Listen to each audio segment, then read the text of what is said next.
بسم اللہ الرحمن الرحیم۔ رمضان المبارک کی آمد سے پہلے استقبال رمضان کے پروگرام بہت سے ہوتے ہیں۔ رمضان کے آنے پر خوشیاں منائی جاتی ہیں اور رمضان کی اہمیت کو بتایا جاتا ہے۔ یہ استقبال رمضان کے پروگرام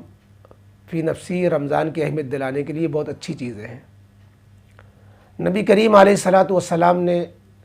آخری جمعے میں جو شعبان کا آخری جمعہ پڑھا تھا اس میں آپ نے اس کی طرف متوجہ کیا تھا، تو یہ بھی استقبال رمضان، اس کو عنوان دیں نہ دیں بہرحال شکل وہی بن جائے گی۔ اسی طریقے سے نبی کریم علیہ الصلاۃ والسلام نے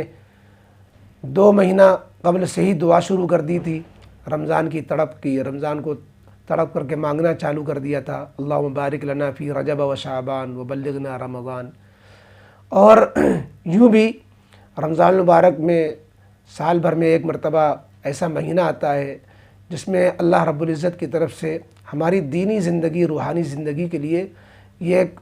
سیزن ہوتا ہے زبردست۔ یوں کہنا چاہیے کہ ہماری دینی زندگی کا آغاز اور دینی زندگی میں انقلاب پیدا کرنے کے لیے اللہ تعالیٰ نے ایک نئی زندگی، وہ ایک نئی دینی زندگی، ایک نئی روحانی زندگی ہمیں رمضان سے ملتی ہے۔ تو اس کے لیے پہلے سے متوجہ کیا جائے لوگوں کو، تاکہ وہ اپنے رمضان کو سے فیضیاب ہونے کے پروگرام بنائیں کہ کتنا قرآن پاک کیسے پڑھ پائیں گے، کیسے ہم نوافل کا اہتمام کر پائیں گے، کیسے ترتیب دیں، کاروباری لوگ اپنے ٹائمنگ کی کیسی ترتیب دے سکتے ہیں، ملازمت پیشہ لوگ کیسے ترتیب دے سکتے ہیں، اور کھیتی باڑی کرنے والے لوگ اپنے رمضان سے فیضیاب ہونے کے لیے کیا ترتیب دے سکتے ہیں۔ تو اگر اس کو استقبال رمضان کا عنوان دے کر کے اس طرح متوجہ کیا جائے تو کوئی حرج کی بات نہیں ہے۔ اصل تو یہ ہے کہ ہمیں رمضان سے پہلے خوب توبہ کر لینی چاہیے، اور رمضان میں توبہ کر کے ہمیں واقعی ایک نئی زندگی شروع کر دینا چاہیے۔ ہمیں رمضان المبارک مقصد حیات سے قریب کر دیتا ہے۔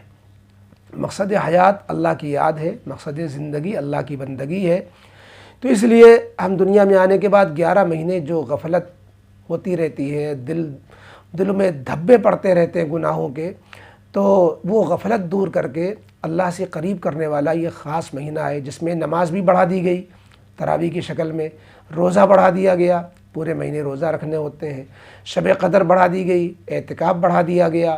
تو رمضان المبارک میں کئی اعمال ایسے بڑھا دیے گئے کہ اگر ہم رمضان المبارک کے ان اعمال کو صحیح ڈھنگ سے کر لے جائیں تو یہ ایک رمضان کئی سالوں پہ بھاری، بلکہ وہ ایک رات ہی کئی سالوں پر بھاری ہو جاتی ہے۔ یعنی کئی سالوں سے زیادہ جاگنا، کئی سالوں کو جاگنا اور اس رات جاگنا برابر ہو جاتا ہے۔ تو اس بارہ کر رمضان کے استقبال کے عنوان سے جو ہمیں متوجہ کیا جاتا ہے، تو ہمیں واقعی متوجہ بھی ہونا چاہیے کہ ہم رمضان المبارک سے پہلے پورے رمضان کا پروگرام بنائیں کہ ہمیں اپنے نظام الاوقات کو کیسے ترتیب دینا ہے،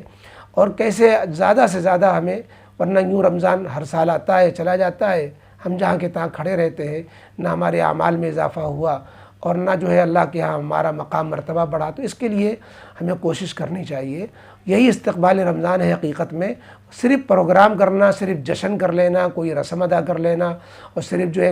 اسٹیج بنا کر کے کسی کی تقریر کرا دینا اور سمجھنا کہ ہم نے رمضان کا حق ادا کر دیا،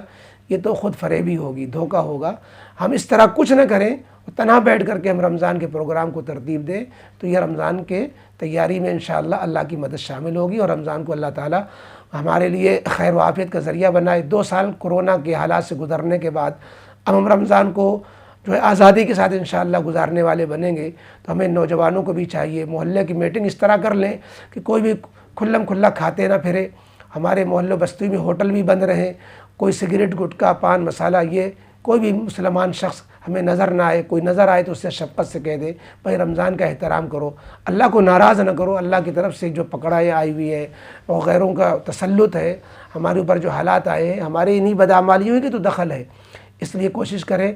تو اس لائن سے اگر ہم محلے کے لوگوں کو جوڑ کر گھر گھر جا کر کہ بھائی رمضان آ رہا ہے، رمضان کا احترام سب کو کرنا ہے، روزہ رکھنا ہے اور اعمال انجام دینے ہیں، تو انشاءاللہ یہ ہمارے لیے رمضان کو قیمتی اور رمضان کو وصول کرنا اور رمضان سے فیضیاب ہونا، یہ ہمارے لیے آسان ہوگا۔ اللہ آسان فرمائے۔